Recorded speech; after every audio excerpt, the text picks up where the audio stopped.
اور تم اپنے مردوں اور عورتوں میں سے ان کا نکاح کر دو جو کہ عمر نکاح کے باوجود بغیر زواجی زندگی کے رہ رہے ہوں، جوان بچی بچہ ہو جائے ان کی شادی کر دو، اور اپنے باصلاحیت غلاموں اور باندیوں کا بھی نکاح کر دیا کرو۔ مطلب جو غلام ہے، شادی کی طاقت نہیں رکھتا، اگر وہ محتاج ہو تو اللہ اپنے فضل سے نگہ نہیں کرتے۔ مرد کو دو کچھ ہے، یہاں میں سوری یہ پوائنٹ میں مس نہ کر جاؤں، ہم لوگ لڑکیوں کو جہیز دیتے ہیں، ٹھیک ہے، لیکن میں یہ مشورہ دوں گی کہ آپ لڑکیوں کو جہیز دینے کی بجائے لڑکوں کو کوئی کاروبار کروا کے دیں۔ آپ زکوٰۃ میں سے جہیز جو دیتی ہیں، جہیز کے لیے بھی 3-4 لاکھ روپے لگ جاتا ہے، اور زکوٰۃ وہ بیچارے اکٹھے کر کے اس سے زکوٰۃ لی تو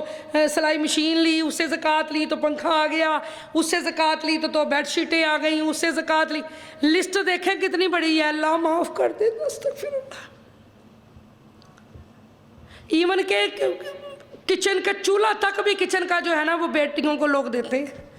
یا اللہ معاف کر دے، اتنی زیادتی، اتنا ظلم، اتنی دیر نگری، اتنی جہالت، اتنی جہالت، اتنے لوگ جاہل ہیں۔ جس کو بیٹی مل گئی اس کو اور کیا چاہیے؟ تو لڑکوں کو جو بیچارے اتنے نوجوان بے روزگار پھر رہے ہیں، کیونکہ ایک آدمی جب روزگار پہ لگے گا تو وہ ایک گھر کے سارے افراد روٹی کھائیں گے، تو مرد بیچارے بڑے بے روزگار ہیں۔ اور میری عادت ہے، میں نے بہت سارے لوگوں کو کاروبار کروا کے دیا، مردوں کو، لیڈیز کو نہیں، مردوں کو، کیونکہ جس دور میں میرے پاس ادارہ نہیں تھا، جس دور میں میں کوئی اس طرح کا مطلب نہیں کام کرتی تھی، اور الحمدللہ لوگ محبت کرتے ہیں، تعاون کرتے ہیں، جو کہہ دے کسی کو وہ لوگ کر دیتے ہیں، تو وہ پھر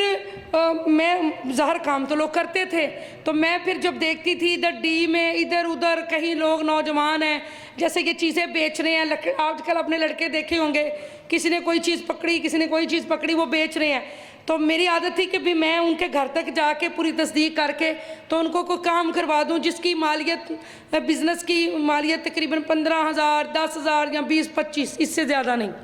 اس میں چھوٹے چھوٹے کاروبار کافی زیادہ ہو جاتے ہیں۔ کسی کو ریڑھی لگا دو، کسی کو سبزی کی لگا دو، کسی کو فروٹ کی لگا دو، کسی کو کوئی چھوٹا سا پوائنٹ لگا دے دو، کوئی جرابیں بنیانے بیٹھ کے بیچ لے، کوئی چھوٹے جو مطلب ایسے کاروبار ہیں جو بندہ کر لیتا ہے۔ لیکن یقین کریں میرا دکھ بھی مجھے بڑا ہوا، کئی لوگوں کو میں نے ایک بندے کا ایسا کیا کہ اس کو میں نے اپنے بھائی کو پیسے دیے، جناح کالونی میں جا کے اتنا سامان لایا، اس کو دیا، اس کو میں نے کہا اس کے بیچو پھر ہم اور لا دیں گے، تو تھوڑے 6-7 مہینے بعد پھر دیکھا وہ مانگ رہا تھا۔ کچھ ایڈکٹڈ لوگ بھی ہوتے ہیں جن کو جو مانگنا ہی بس ان کا پروفیشن ہے، یہ 2-4 چیزیں وہ بیچ رہے ہیں بہانے سے۔ آپ جب ان کو چیز آپ کی دکان گاڑی کے پاس آئے گا، باجی یہ لے لو، تھوڑی دیر بعد کہے گا میری بہن جوان ہے، میرا ابا بیمار ہے، میری مدد کر دو۔ یعنی ہیں وہ مانگنے والے ہی، مگر وہ جو ایک چیز پکڑی ہوئی ہے اس کی آڑ میں مانگ رہے ہیں۔ یہ نوجوان وہ ہیں، وہ طبقہ ہے زیادہ تر نشہ کرنے والے لوگ ہیں، یا جو پروفیشنل گداگر ہیں، ان کا یہ حد حرام ہو گئے، انہوں نے مانگنا ہی ہے۔ اچھے بھلے پیچھے سے گھر ان کے ٹھیک ہیں، لیکن بچے جیسے بگڑ جاتے ہیں، نشے کی لت پڑ گئی، ماں باپ نے نکال دیا، بھٹک گئے، بہک گئے، بری سوسائٹی کا شکار ہو گئے۔ تو یہ والے بہت سارے قصے ہوتے ہیں، کہیں نہ کہیں یہ پیچھے سے بڑے خاندانی لوگ ہوتے ہیں، لیکن بیچارے ماں باپ کو بھی نہیں پتہ ہوتا کہ یہ ہمارا بچہ مانگ رہا ہے، چونکہ اس نے اپنا نشہ پورا کرنا ہوتا ہے۔ پچھلے دنوں ایک بڑی اچھی سٹوری تھی کہ کسی نے شادی کی اپنی بچی کی، تو ڈیفینس میں اس بندے کی کوٹھی تھی، اور بندہ بڑا ٹھیک ٹھاک تھا، تو بچی کی شادی کر لی۔ کچھ تھوڑا عرصہ گزرا تو وہ ایک ایسے اشارہ تھا، تو وہاں پہ گاڑی کھڑی ہوئی، اب ہوتا ہے گداگر اکثر اشاروں پہ ایسے گھیر لیتے ہیں، تو وہ ایک آدمی جب مانگنے کے لیے آگے بڑھا نا، تو اس کا سسر گاڑی چلا رہا تھا، اس نے دیکھا یہ تو میرا داماد ہے، اس نے اس کو پہچان لیا، وہ بھاگ گیا۔ تو بعد میں انہوں نے اپنی بیٹی کی جو ہے نا وہ طلاق لے لی۔ انہوں نے کہا کہ یعنی اس کا پیشہ ہی تھا جو یہ فقیری تھا۔ لوگ ایک شہر سے بیٹھ کر صبح نکلتے 3-3 4-4 گھنٹے کا سفر کر کے دوسرے شہر میں جاتے ہیں، اور پھر وہ لباس پراپر پہن کے مانگنے والا روپ دھار کر مانگتے ہیں۔ مجھے یاد ہے جھنگ بازار میں ایک بی بی نے چھوٹا سا بچہ تھا، اس کے اوپر یہاں وہ کیلے کا چھلکا اور اس کی وہ گدا سا لگا کے، تو وہ جیسے کون نہیں ہوتا، ان کو پوری ٹریننگ ہوتی ہے کہ زخم ہم نے بنانا کیسے ہے۔ خود اس کو بناتے ہیں زخم کو نا، اور پھر وہ بچہ چھوٹا سا اتنی گرمی میں اس کو لٹایا ہوا، تو مجھے بڑا غصہ آیا، میں نے اس کو پکڑ لیا اور پھر میں نے اس کو بچے کو اٹھا کے اس کا وہ اتارا، میں نے کہا میں تمہیں پولیس کے چھوٹے سے بچے پہ تم اتنا ظلم کر رہی ہو۔ اور اللہ تعالیٰ نے فرمایا موسٹلی یہ لوگ ان کاموں کے لیے بھی لوگوں کے بچے معاذ اللہ استغفر اللہ اغوا کرتے ہیں، ان کاموں کے لیے بھی یہ اغوا کرتے ہیں، خود ہی ان کی ہڈیاں پیر توڑ کے انہیں ساری زندگی کا مفلوج بنا کے معذور بنا کے ان کے نام پر پیسہ اکٹھا کرتے ہیں۔ تو اللہ تعالیٰ ہم سب کو معاف فرمائے، اللہ تعالیٰ ہم سب پہ رحم کرے، اللہ سب کے بچوں کی حفاظت کرے، اور اللہ ایسے درندہ صفت لوگوں سے سب کو محفوظ رکھے۔ تو آپ لوگوں کو پتہ ہی نہیں ہے یہ لوگ کون ہیں، یہ کیا یہ لوگ کر رہے ہیں۔ گورنمنٹ بیچاری کرتی ہے ہر دفعہ، ان کو اٹھا کے لے کے جاتی ہے، پھر یہ لوگ آ جاتے ہیں۔ تو یہ کون سا کوئی اتنے سمجھدار ہیں پڑھے لکھے، یہ نشئی لوگ ہیں، سارے نشہ کرتے ہیں یہ لوگ۔ پر ہم مسلمان ہیں، کیا کریں، دل کرتا ہے یا اللہ رمضان شریف ہے کوئی خالی نہ جائے، دینا انسان مسلمان ہے نا، تو ہماری فطرت میں ہے کہ ہم دیں اللہ کی راہ میں۔ رمضان ہے تو میرے نبی تو آندھی سے بھی زیادہ سخی ہو جاتے تھے رمضان شریف میں،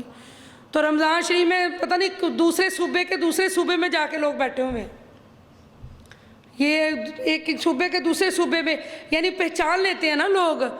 تو رشتہ داری تو تقریباً ایک صوبے میں ہی ہوتی ہے، کوئی اکا دکا رشتہ دار ہوتا ہے، کسی کا کراچی میں ہوگا، کسی کا دوسرے صوبے میں ہوگا، تو زیادہ تر ایک صوبے میں لوگ رہتے ہیں، تو پھر یہ ایک صوبے سے دوسرے صوبے میں چلے جاتے ہیں تاکہ وہاں ہمارا کوئی جاننے والا نہیں ہوگا، اور ہم لوگ جو ہیں یہ اس طرح سے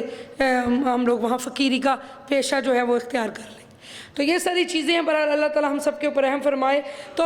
اللہ تعالیٰ ہدایت دے۔ تو بہرحال جو واقعی آپ سمجھ رہی ہیں کہ نوجوان ہیں بیچارے بے روزگار لڑکے ہیں، جیسے کوئی گارڈ ہے، جیسے کوئی گیٹ کیپر ہے، جیسے کوئی ملازم ہے، یہ لڑکے چھوٹے چھوٹے کام کر رہے ہیں، کوئی 12,000 لے رہا ہے، کوئی 15 لے رہا ہے، تو یہ چھوٹے چھوٹے پوائنٹس پہ لڑکے واقعی محنتی ہیں، آپ ان کو سٹینڈ کریں۔ اب میں نے ان کو چھوڑ دیا ہے، ان کو سٹینڈ کریں جو واقعتاً نہیں سفید پوش ہیں اور بچے بڑے پریشان ہیں۔ تو ایسے جو لوگ بچے ہیں ان کو تو بڑی زکوٰۃ کی ضرورت ہے کہ ان کی ہیلپ کی جائے، ان کو سٹینڈ کیا جائے، تاکہ وہ ایک بچہ نہیں سنورے گا، پورا خاندان سنورے گا۔ بچی کو جہیز دے دو گے، اس کو پھر لے کے پھر کہے گی جی اب چھلا پڑ گیا اس پہ دے دو، اب اس پہ دے دو، ساری زندگی مانگتی رہنا۔ تو لڑکوں کو سیٹ کریں۔ میں تو اس حق میں نہیں ہوں، ویسے جب مجھے شعور نہیں تھا تو میں خود بھی کہہ دیتی تھی کہ جہیز کے لیے دے۔ اب بھی کئی جگہ ہم لوگ مجبور ہو جاتے ہیں، کہنا پڑ جاتا ہے، وہ بڑا مجبوری میں کہ چلو کوئی کھانا دینا ہے، کہ بچی کا کھانا دینا ہے، یا ایک کمرے کا سامان دینا ہے تھوڑا سا مختصر سا، چلو مجبوری ہے، لوگ عادی ہو چکے ہیں، اللہ کرے دین عام ہو جائے، یہ چیز بالکل ختم ہو جائے جہیز۔ تو بچیوں والوں کے تو بڑی پریشانی ہے، لیکن بچیوں والوں کو بھی ہدایت ہونی چاہیے کہ وہ بھی نہ اتنا جہیز دیں، اللہ کا واسطہ۔ بچیاں جن کی بچیاں وہ بھی عہد کریں کہ ہم بھی اس طرح سے پوری کوشش کریں گے ہم جہیز نہ دیں، ٹھیک ہے؟ آپ لوگ بھی ایسے لوگوں سے رشتہ داری کریں جو اچھے لوگ ہیں، بیٹوں والے نہیں، بیٹیوں والوں کو بھی سوچنا ہے، وہ بھی کوئی بہتر سے بہترین فیصلہ کریں۔ اتنا بیٹی کو جہیز دے دینا ہے تو ویسے بندہ کوئی آپ دیکھتے ہیں بچہ قابل ہے، دماد کو سیٹ کر دیں، کوئی کاروبار کرا دیں۔ اگر آپ بہت چھال مارنی ہے آپ نے تو خاندان میں کوئی بھتیجا بھانجا نہیں نظر آتا جو آپ کو، جو کہ بہت امیر نہیں ہے، آپ امیر ہیں، تو اس سے اپنے بچے کی رشتہ داری کروا دو، اپنی بیٹی کا رشتہ کر کے اس کو امیر کر دو۔ دیکھیں نا، آپ کی بہن ہے، آپ کا بھائی ہے، غریب ہے، آپ نے اپنی بیٹی کو اتنا حصہ دینا ہے، آپ رچ ہیں تو لوگوں نے بھی تو کھانا ہی ہے۔ تو آپ کا بھتیجا بھانجا پڑھا لکھا ہے، اچھا ہے، نیک ہے، صالح ہے، اس سے رشتہ داری کر دو، اپنی بیٹی کو حصہ دو گے، وہ رچ بھی ہو جائے گا انشاءاللہ، اچھا کاروبار کر لے گا۔ پتہ ہے نکما نہیں ہے، ہڈ حرام نہیں ہے، نکھٹو نہیں ہے، محنتی ہے، غیرت مند ہے، سسرال کے پیسوں پہ پلنے والا نہیں ہے۔ تو جو ایسا بندہ ہوتا ہے تو اس کی تو وہ بندہ کر سکتا ہے، کوئی ایسا ایشو نہیں ہے۔ تو اتنی جہیز دینے کے بعد پھر اچھا پھر جو حصہ ہے وہ پھر وہی ہے۔ یہ دیکھو یہ عذاب کہ حصہ پھر وہی ہے، جہیز بھی دے دیا، اب حصہ بھی دے تمہاری بیٹی لے گی، تو پھر پکڑ ہوئی نا اللہ کی۔ تو اس لیے بہتر نہیں ہے کہ ہم اپنی بچیوں کو حصے دیں جو ان کا حق ہے۔ سب بولیں اللہ اکبر، مل کے بولیں